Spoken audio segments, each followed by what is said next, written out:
આ વીરગઢ જમીન દડાનું દ્રશ્ય છે. તે વીર બાવાવાળા બાપુના બાપુ રાણીંગવાળા બાપુનો ગઢ હતો. હાલ એક કોઠો મોજૂદ છે, બીજા 3 કોઠા અને દિવાલ જર્જરિત થઈ ગયા છે. આરબ સૈનિકોનું એ વખતે એમ કે મૃત્યુ થાય તો તેમના માટે કબ્રસ્તાન પણ હાલ મોજૂદ છે ત્યાં આગળ. સર પડેલું એટલે કે માથું ન્યા પડ્યું છે, તો એ જમીનનો વિસ્તાર અત્યારે શીરવાળા તરીકે ઓળખાય છે. અને એ ન્યાથી લડાઈ કરતા કરતા અહીંયા પહોંચ્યા અને અહીંયા પોતાનું ધડ પડેલું. સૌ પ્રથમ વારી ભારત દેશની અંદર જો કોઈ બળવો પહેલો વેલો કર્યો હોય તો એ પોતે વીર જોયો તું સીધો ખેતરમાં ગયા તો આમ પેલા ખાતર ડગલે ને ન્યા જાય બૂમ કરતી ભાઈ દેખ ને પેલો બોલાવતા ખાતર ડગલા ઓય ગયા ગાવ તો તોય શોર્ટ કડામ નીકળ્યો નીકળે કે નહીં હવળાક ન વળા સીધું ઓલા પણ નીકળે પીલા ધારમાં. હા ખોટું પણ હા સીધું કરી નાખ્યું હોત હોય ને સીધા થાય.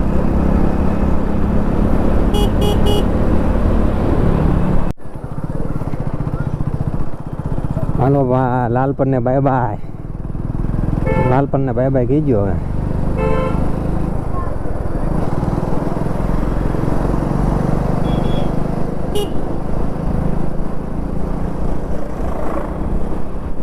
વીર બાવાવાળા વીર બાવાવાળા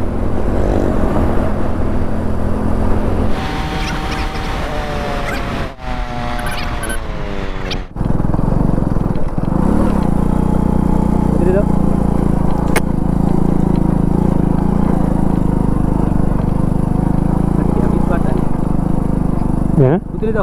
ના ના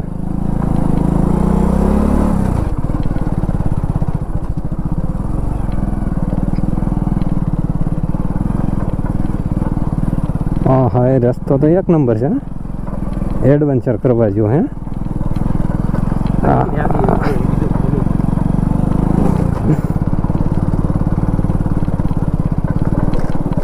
મને તો બધું શું લાગે તને ખાડા લાગે ને હે મને તો ખાડા લાગતા જ નથી આમાં ક્યાં ટીચમાં આવે છે ને એટલે મને બધું શું લાગે બધું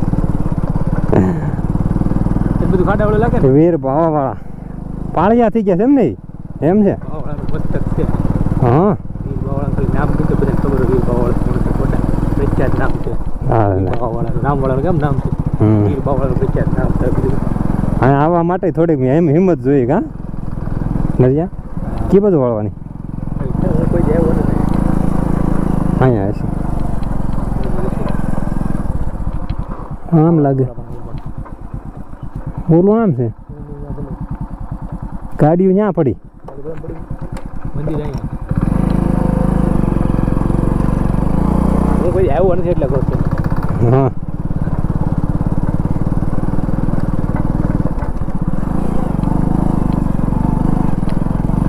આગલું ટાયર તો તારો કહું શું થાય. હા ધંધા કરી આ મંદિર છે શ્રી પ્રાય વધેરું મંદિર છે. જય વીર બાવાવાળા.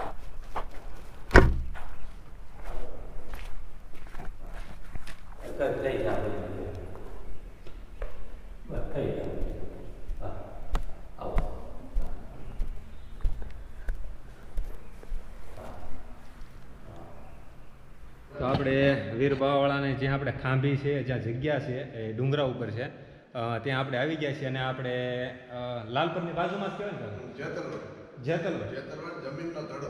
તો આપણા ભાઈને પહેલાં એની પાસે થોડીક માહિતી આપણે જાણી લઈએ કારણ કે આપણને ખબર નથી અને કંઈ કેવું એનો કોઈ અર્થ નહીં.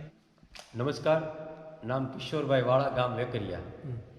અને મારી સાથે છે હરેશભાઈ વાળા, ગામ મોણવેલ. ગામ મોણવેલથી. તો આજે અમે આવ્યા અને ભાઈઓ અમારી પાસે મુલાકાત થઈ અમારે અને અમારી વાત કરીએ તો શ્રી વીર બાવાવાળા બાપુની વિશે થોડીક વાત કરીએ તો વીર બાવાવાળા બાપુ આજથી આશરે 200 વર્ષ પહેલાં અંગ્રેજ સલ્તનતનું જ્યારે આપણા દેશમાં રાજ હતું ત્યારે એના સામે પોતાના રાજની પોતાના હકની લડાઈ માટે સૌ પ્રથમ વારી ભારત દેશની અંદર જો કોઈ બળવો પહેલો વેલો કર્યો હોય તો એ પોતે વીર બાવાવાળા છે. તો વીર બાવાવાળાની વાત કરીએ તો એના ઇતિહાસમાં થોડાક જઈએ તો એના બાપુને સંતાન ન હતું અને જાંબુડા જે તમે જોઈ શકો હા જાંબુડા મહંત છે ધમસાણનાથ બાપુ. ઘમસાણ બાપુ મહંત એની પાસે સેવા માટે ગયા, પણ એના ભાગ્યમાં નહોતો. તો ઘમસાણ બાપુએ આશીર્વચનથી પોતે જ દીકરો થઈને એની ત્યાં પધાર્યા અને ટૂંકો એવા આયુષ્યમાં પોતાનો તમામ કારોબાર સંભાળશે એવું વચન આપી અને આ વસ્તુ કરેલી છે. શિરવાળો આપણે બાપુ બાવાવાળાના ઇતિહાસ વિશે વાત કરીએ તે પહેલાં આપણે તેમના પિતાશ્રી એટલે કે રાણીંગ બાપુનો થોડોક ટૂંકમાં ઇતિહાસ તમને જણાવી દો ભાઈ. કે રાણીંગવાળા બાપુ લુંઘિયા સ્ટેટ લુંઘિયાના રાજા હતા અને તેમણે એ વખતને માટે થરપારકર ઉપર ચડાઈ કરી હતી, જે સિંધમાં અત્યારે પાકિસ્તાનમાં છે. જુનાગઢને થરપારકરને જૂનું વેર હતું અને એ વેર વાળવા રાણીંગ બાપુને જુનાગઢ નવાબે જવાબદારી આપી. અરે રાણીંગવાળા બાપુ બીજા વાળા કાઠી રાજપૂતો વરજાંગ બાપુ દાદલ વગેરે બધાએ મળી અને થરપારકરને ચડાઈ કરી થરપારકર ઉપર અને થરપારકરને નાશ કર્યો થરપારકરનો. અને એ રાણીંગવાળા બાપુને ધમસાણનાથ બાપુ ઉપર અપાર શ્રદ્ધા હતી. તેમને અવારનવાર દૂધ આપવા જતા, ગમે તેવું વાતાવરણ હોય, વરસાદ હોય, શરદી હોય, શિયાળો હોય, ઉનાળો હોય, તો તેમને સેવા કરતા. બાપુએ તેમને વરદાન આપેલું કે તારા નસીબમાં સંતાન નથી, પણ હું તે મારી સેવા કરી છે એટલે હું સમાધિ લઈને પણ દીકરા તરીકે તારે ત્યાં અવતરીશ. ધમસાણનાથ બાપુએ સમાધિ લીધી અને ત્યાર પછી રાણીંગ બાપુના ઘેરે બાવાવાળા બાપુનો જન્મ થયો. અને તેમ ધમસાણનાથ બાપુએ કહેલું કે તેને જન્મતા જ કપાળમાં તિલક હશે અને તેનું નામ બાવો રાખજે. બાવાવાળા બાપુ પણ એટલા જ શૂરવીર થયા, પોતાના ગરાસ માટે બારવટે ચડ્યા. અને અંગ્રેજ જે ગ્રાન્ટ કર્નલ ગ્રાન્ટ તેમને પકડવા આવેલો 5000ની ફોજ લઈ, તેમણે દાનબાપુની દયાથી ગ્રાન્ટને બંદી બનાવ્યો. અને અંગ્રેજ સરકાર તે વખતે ઇંગ્લેન્ડથી મહારાણીએ કહેવરાવ્યું કે ગમે તે કરો પણ આપણા ગ્રાન્ટને છોડાવો. ગ્રાન્ટને છોડાવવા માટે સમાધાન કરવું પડ્યું અને બાવાવાળાને તેમના ગામ ગરાસ પાછો આપ્યો અને ગ્રાન્ટને છોડ્યો બાપુએ. એટલે જ આખો દુઓ છે ને કે ટોપીને તરવાર નર બીજાને નમે નહીં, તેને બંદીખાને 4 મહિના બંદીખાને રાખ્યો બાવલા. એટલે ટૂંકમાં બારવટિયા તો ખરા, પણ એક સંત. અત્યારે ઘણા બારવટિયા આપણા કાઠિયાવાડ વિસ્તારમાં થયા, ઘણા નામી અનામી બધા થયા, પણ એમાં અત્યારે જો કોઈ પૂજાતું હોય અને જેની માનતા આવતી હોય તો એ ફક્ત બાવાવાળા બાપુની જ છે. એટલું બધું તેમનું ઊંચું સ્થાન છે. આસ્થા માનતાથી દીકરાઓ બધા દીકરાઓની માનતા માનવા આવે છે, સંતાન ન હોય તેને સંતાન થાય છે. દરેક પ્રકારની માનતાઓ અહીંયા આવે છે અને બાપુની દયાથી તે પૂરી થાય છે. અને બહુ માણસો, બધી જ્ઞાતિના માણસો આવે છે. આ કોઈ એક જ્ઞાતિ પૂરતું સ્થાન નથી, આ તો એક સાર્વજનિક સ્થાન છે અને દરેકની માનતા બાપુ પૂરી કરે છે, કોઈ પણ જાતના ભેદભાવ કરે. ત્યાર પછી આપણે જે અત્યારે એની ખાંભી દર્શન સ્થળે ઊભા છીએ તો ત્યાંથી આગળ જતા ગીરની અંદર આગળ જતા ત્યાં લડાઈ થયેલી ને જ્યારે ગાયોને વારે આવ્યા ત્યારે, તો ત્યાં સર પડેલું એટલે કે માથું ન્યા પડ્યું છે. તો એ જમીનનો વિસ્તાર અત્યારે શીરવાળા તરીકે ઓળખાય છે અને એ ત્યાંથી લડાઈ કરતાં કરતાં અહીંયા પહોંચ્યા અને અહીંયા પોતાનું ધડ પડેલું. તો આ જગ્યાને જમીન ધડો તરીકે વર્તાય છે. ધડ અહીંયા પડ્યું છે, અહીંથી આગળ જગ્યા છે ત્યાં શીર પડ્યું હતું બાપુ. ત્યાં જવા દે છે ત્યાં? હા, જવાની શોખ છે.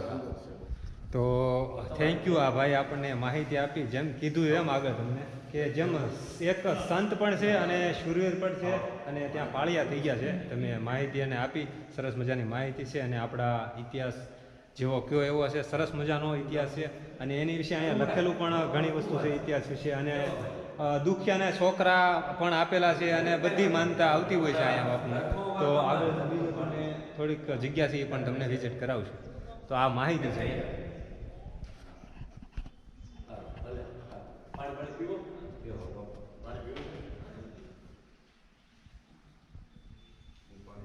આ બધા સંતાન જે આપેલો એના ફોટા મૂકેલા છે અને વર્ષે બધા સાફ કરી નાખો.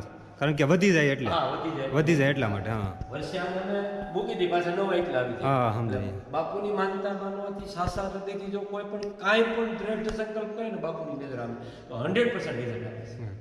સાચી વાત છે બાકી અહીંયા જગ્યા ન હોય એટલે પછી સાઈડમાં રાખી દઈ વર્ષે ફેરવી નાખે બાકી અહીંયા બધા ઠેઠ સુધી ફરતા હોય છે અહીં છે જ અમુક હજી ફોટા છે જ સોનબાઈ માનું સ્થાનક છે ખડકાળા તાલુકો સાવરકુંડલાની બાજુમાં છે અને વીર બાવાવાળા બાપુના પ્રથમ ધર્મપત્ની માં સોનબાઈમાં એ ત્યાં ખડકાળા મુકામે સતી થયા છે અને ત્યાં તેમનું સ્થાનક છે ને હાલ મંદિરનું કામ પણ મોટા મંદિરનું કામ ચાલુ છે.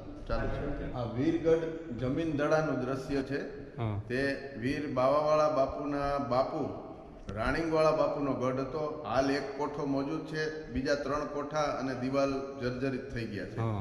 ત્યાં તેમનું લશ્કર હતું અને તેમના લશ્કરમાં જે આરબ સૈનિકો હતા તેમને પણ ત્યાં જ રાખવામાં આવતા અને એ આરબ સૈનિકોનું એ વખતે એમ કે મૃત્યુ થાય તો તેમના માટે કબ્રસ્તાન પણ હાલ મોજૂદ છે ત્યાં. આ ગઢનો ઇતિહાસ છે. રાણીંગવાળા બાપુનો ગઢ છે, વીરગઢ નામ. 200 વર્ષ એ પણ તમને આગળ બતાવી થોડુંક ખંડિત થઈ ગયું છે. એક કોઠો ઉભો છે ત્યાં.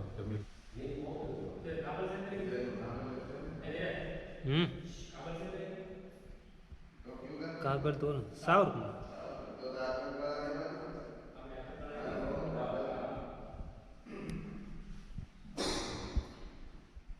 આ રાયબાઈ માનું સ્થાનક છે.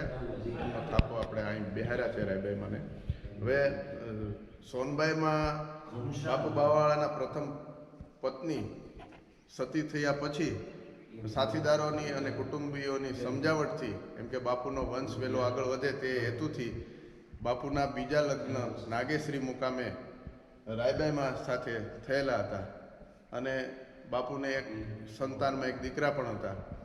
હવે જ્યારે લડાઈ થઈ અને બાપુ દેવ થયા અને ત્યાર પછીની તમામ જવાબદારી માં રાયબાઈમાંએ સંભાળેલી અને જે લોકો તેમને મારવામાં હતા તેમનો પણ તેમણે નાશ કરેલો અને ત્યાર પછી એમ કે લુંગિયાનો ગઢ અને બાપુની ખાંભી પણ રાયબાઈમાં જ ઊભી કરેલી છે. ટૂંકમાં એક વીરાંગનાને શોભે તેવા કાર્યો માં રાયબાઈમાં કરેલા છે. જય બાપુ બાવા. આ ખાંભી છે તે બાપુની સાથે તે વખતે એટલે કે 200 વર્ષ પહેલાં તેમના બારવટા વખતે અજામ જ્ઞાતિના જાદરા બાપુની છે અને તેમના વંશજો પણ અહીં માનતા માનવા અને ચોખા જુવારવા માટે આવે છે.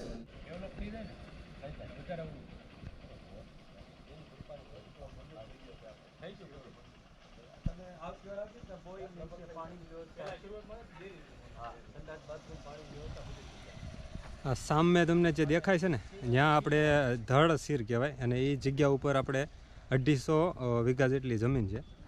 અત્યારે ગૌશરણમાં છે સામે, પણ થોડુંક દૂર છે, પણ અહીંથી તમને બતાવી દઈએ. અને સામે છે આપણે ત્યાં કિલ્લો છે ને નરેશભાઈ, અને કિલ્લાની 3 કોઠા એટલે એમાંથી 2-3 દિવાલ પડી ગઈ છે અને બીજી છે એ તમને ચાલો આગળ જઈને તમને બતાવીએ. એક હાલમાં અત્યારે છે ને બીજું જે છે ને એ બધી ઇમારત જર્જરિત થઈ ગઈ છે. હા એ તમને બતાવીએ થોડુંક, પણ જગ્યા બહુ સારી છે અને સુંદર છે, સરસ મજાની બેહવા જેવી છે અને એમ નેચરલ વસ્તુ છે.